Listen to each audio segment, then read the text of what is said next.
Welcome to Geetamrit. Bhagavad Gita में जीवन के मूल प्रश्नों का उत्तर मिलता है। मैं कौन? आत्मा क्या है? आत्मा का स्वरूप कैसा है? गीतामृत में इन्हीं विषयों का वर्णन सरल शब्दों में। Gita is eternal science and researching Gita we get amrit. अहम ब्रह्मास्मि, मैं आत्मा हूं। पिछले सेशन में चर्चा की थी अध्याय 18 श्लोक 4, 5 एवं 6। आज की चर्चा का विषय है अध्याय 18 श्लोक 7, 8 एवं 9। अध्याय 18 मोक्ष संन्यास योग, द योग ऑफ लिबरेशन बाय रिनंसिएशन। श्लोक 7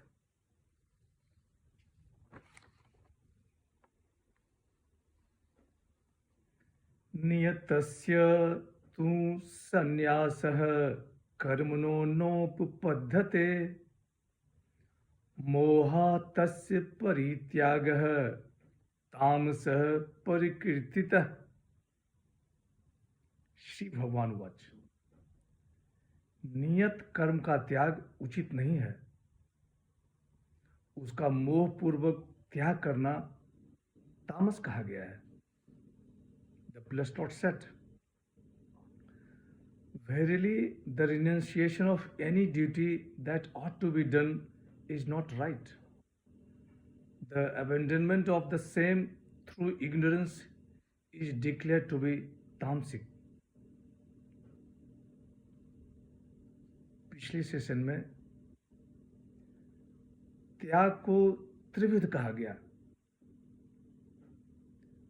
आज त्रिविध त्याग का विस्तार से वर्णन है। भगवान श्री कृष्ण कहते हैं कि हे पार्थ, नियत कर्म का त्याग उचित नहीं है। उसका मोह पूर्वक त्याग करना तामस कहा गया है। अर्जुन अपने कर्मों का त्याग करना चाहता है। नियत कर्मों का त्याग भगवान श्री कृष्ण को मंजूर नहीं है। नियत कर्मों का त्याग तामस कहा गया है। आपदा में कोई मदद के लिए पुकार रहा हो, उसे मदद न करना, अपने जीवन निर्वाह के लिए कर्मों का त्याग करना, यह सब तामस त्याग का उदाहरण है। शास्त्र नियत कर्म अज्ञान पूर्वक न करना तामस कहा गया है। भौतिक जगत में संविधान के नियमों का पालन न करना क्षम्य नहीं है। उसी तरह आध्यात्मिक जीवन में भी वही लागू होता है। अज्ञान पूर्वक नियत कर्म न करना तामस कहा गया है। नियत कर्मों का मोह पूर्वक त्याग करना तामस कहा गया है। मोह ही तम है, यह प्रसिद्ध है। श्लोक 8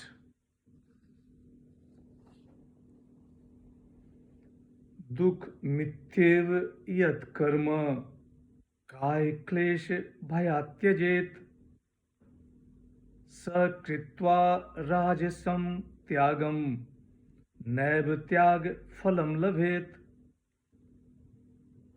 श्री भगवान वाच, समस्त कर्म दुख रूप है। ऐसा समझकर जो कोई शारीरिक क्लेश के भय से कर्मों को छोड़ बैठता है, वह राजस त्याग करके भी त्याग के फल को नहीं पाता है। The blessed Lord said, he who abandons action on account of the fear of bodily trouble does not obtain the merit of renunciation by doing such rajasic renunciation.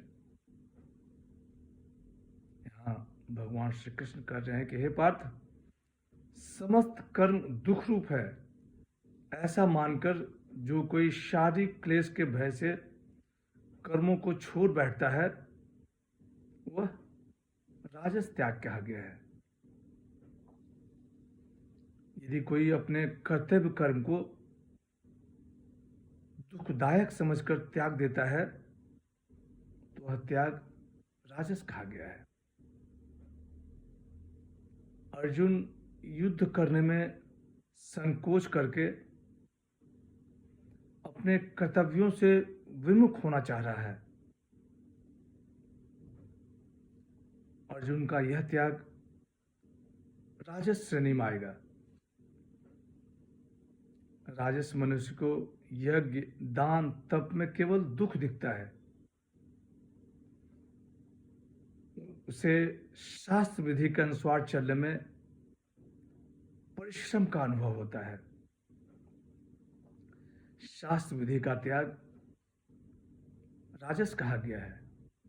श्लोक 9। कार्य मित्येव यत् कर्म नियतम क्रियते अर्जुन, संगम त्यक्त्वा फलम चैव स त्याग सत्विको मतः। श्री भगवान वाच। हे अर्जुन, कर्म करना कर्तव्य है ऐसा मानकर जो नियत कर्म आसक्ति फल को त्याग कर किया जाता है वही सात्विक त्याग माना गया है। The blessed are said, but he who performs a prescribed duty as a thing that ought to be done, renouncing all attachment and also the fruits, his relinquishment is regarded as सात्विक। यहाँ भगवान श्री कृष्ण कह रहे हैं कि हे अर्जुन, कर्म करना कर्तव्य है ऐसा मानकर जो नियत कर्म आसक्ति फल को त्याग कर किया जाता है वही सात्विक त्याग माना गया है। संगम त्यक्त्वा फलम चैव, यह ठीक ही कहा गया है। कर्तव्य कर्मों में आसक्ति का त्याग और कर्म के फलों का त्याग सात्विक त्याग माना गया है। कर्म फल की आसक्ति हमें बांधता है। वास्तविक त्याग फलासक्ति का होना चाहिए, कर्मों का नहीं। Do your duty without attachment and selfish desire. This is the central teaching of Gita. आज की चर्चा यहीं समाप्त करते हैं। अगले सेशन में चर्चा को और आगे बढ़ाएंगे। यदा यदा हि धर्मस्य ग्लानिर्भवति भारत, अभ्युत्थानम् अधर्मस्य तदात्मानं सृजाम्यहम्। ओम तत्सत्। हरे कृष्ण।